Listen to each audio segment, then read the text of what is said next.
up here. And I'm going to have my hands on this little stool here to give me access into some of these positions. If you are able to be on the ground, you could certainly do this on a hands and knees position, or even in a plank if you prefer. And if you can't stand and tip over, you could also do this standing up. We're basically going to do a pointer dog and some cat cow kind of things.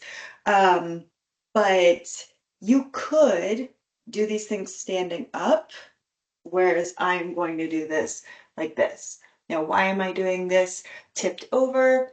Because when gravity pulls on your body differently, it's a bit of a different exercise. But if you can't do that right now because of pain or any other situation, do what works for you. You could also be sitting on a chair and leaning your upper body onto your legs and then just tailoring it to yourself from there. But then you're leaving the legs out of this. So now we got that out of the way.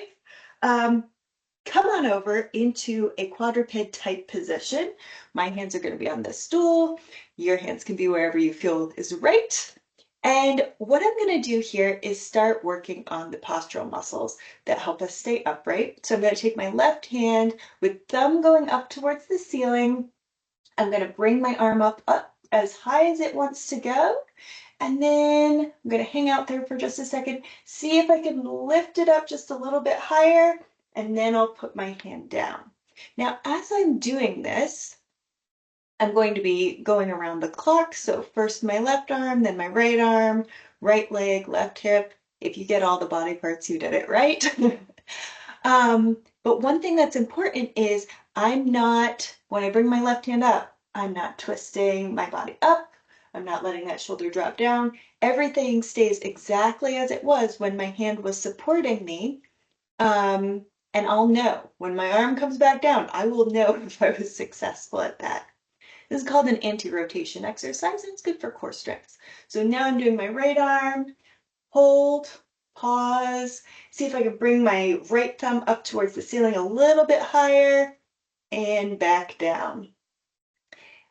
If you do feel like you have to shift weight a lot, it could help if you put your hands close together, right? So that you have a support point underneath you rather than if your hands are wider apart, then you've sort of left yourself more wobble room in a way, right? You don't have the base underneath the weight. So something to consider. I'm going to bring my right leg up. You may well at this point be far beyond where I am at because I'm talking so much. And then I'm going to see if I can bring my leg up a little bit higher, put it down. And now the left leg coming up, doing a nice pause, seeing how this feels, checking with my hip bones to make sure that I haven't dropped or, you know, elevated myself at all here. Squeeze up a little bit higher and then come down. Now, the next time I go around the clock, I'm going to check in with my spine and make sure that my back is really flat. So I don't have an arch through my back. I'm not rounding. I'm just as stable and plank-like as possible from my hips, shoulders through my ears. And I recognize my head posture is probably quite difficult to see with that right now because I'm looking at you. But left arm up, pause. Thumb up towards the ceiling a little bit further, and then down. And we'll go the right arm up, hang out, check in with that spine again. See if you can bring your arm up a little higher and down. Beautiful. And now right leg up.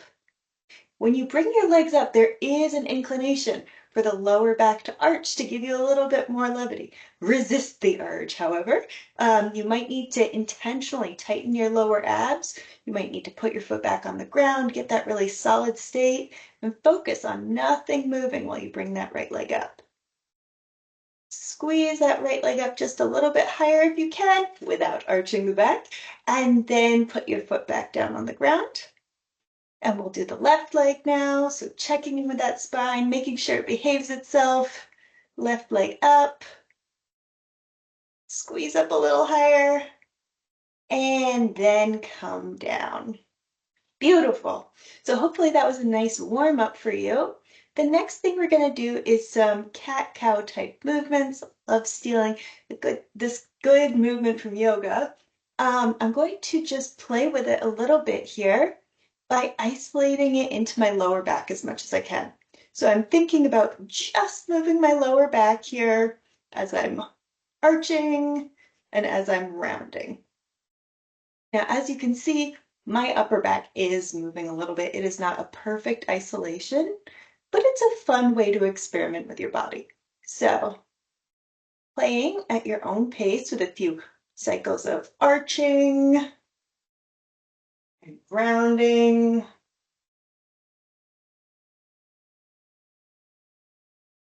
If you want to hang out for a few breaths in one position, that's totally fine. Just aim to give the other opposing position same amount of air time, as long as it doesn't hurt. And take a moment to notice, what does it feel like to just isolate into your lower back with this arching and rounding? What would it feel like to include your whole spine? And how is it different? For me, it's quite different. The next thing we're going to do is we're going to aim for isolation again, but just through the mid and upper back. So thinking about arching, pushing the back of your head back in space here, through your middle and upper back. I'm thinking about trying to push my chest between my hands. And of course, you could do this with hands on your knees if that's a better height or situation for you.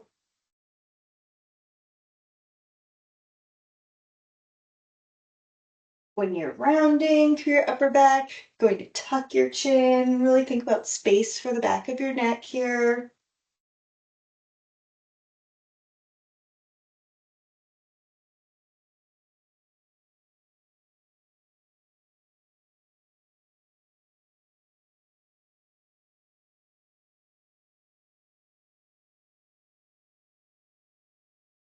If it's helpful, you can also think about your breathing. So as you're arching, taking the biggest inhale that you can, and as you're rounding, exhaling as completely as you can. Beautiful. And now we are going to go forward and do that whole spine version, where I'm thinking about arching my entire spine and rounding through my whole back at my own pace, doing it in ways that feel good for me.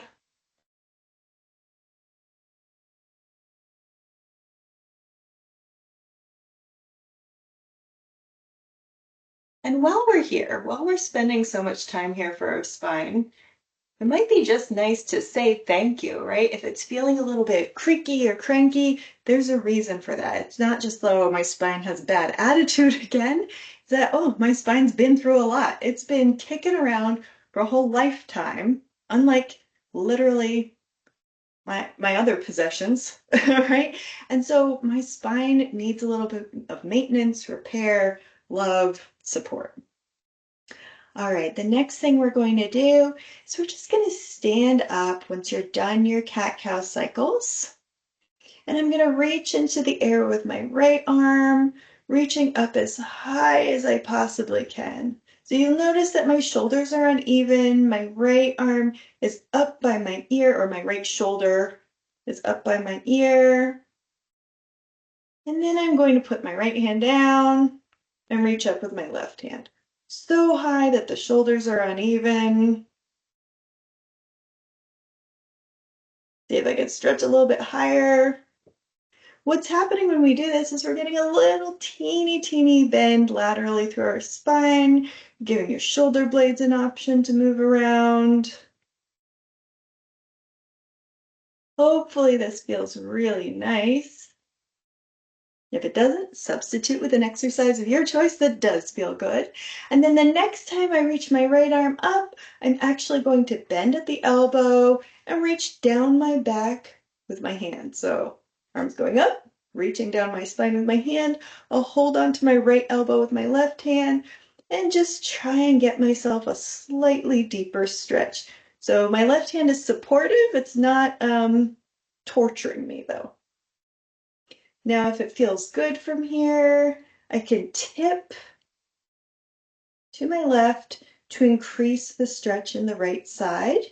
If balance is delicate for you, you might want to adjust into a slightly wider stance before you start tipping. And then we'll go ahead and do the other side here. So now my left hand is reaching up, bending at the elbow. So my left hand is reaching down my back.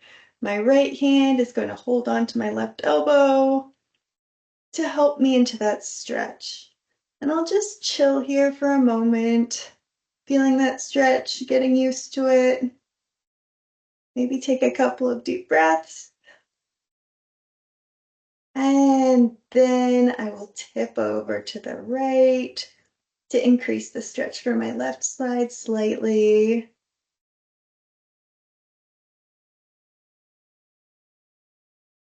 Lovely. Alrighty, so now arms down by your sides. Take a couple of gentle shoulder rolls here, just in case you have any kinks. Any grumpy spots, you can take a little bit of a gentle twist to shake out the crankiness. You'll notice I'm not like whipping my body side to side, but just a gentle side to side wiggle. And now we'll turn our attention to our hands. And I'm going to make fists and just draw the biggest circles I possibly can with my fists around my wrists. If you have a toddler in your life, try to get them to say that 10 times fast. You can go both directions here. You may notice that as your fist comes forward in towards your palm, however you want to describe it, there's a nice stretch through the back of your wrist, and that's the angle that I really love to hang out and play with. So I don't always do the full circle. Sometimes I find those juicy spots and I do a little extra wiggle in that zone. Whenever you're ready with that, you're going to take your fingertips and put them together in front of your body. So your fingertips are high and your elbows are low. And we're going to bring the palms together, not until they're touching, but just until I'm able to feel a nice stretch through my fingers, palms, forearms slightly. And I'm dropping my hands between my elbows too as I do that. If you are just massively flexible, you may need to press into one side more and then the other side more to get that really lovely stretch. And then you're going to have your fingers meet all the way, and we'll do the same thing just as a treat for your palm and forearm. So it might be a little bit difficult to see here, but before my fingers were tented and just my fingertips were touching. Now my whole finger is touching the other finger on the other hand, and I'm finding this stretch by dropping my hands between my elbows. You could press more into one side than the other again, playing with the angles here. Beautiful.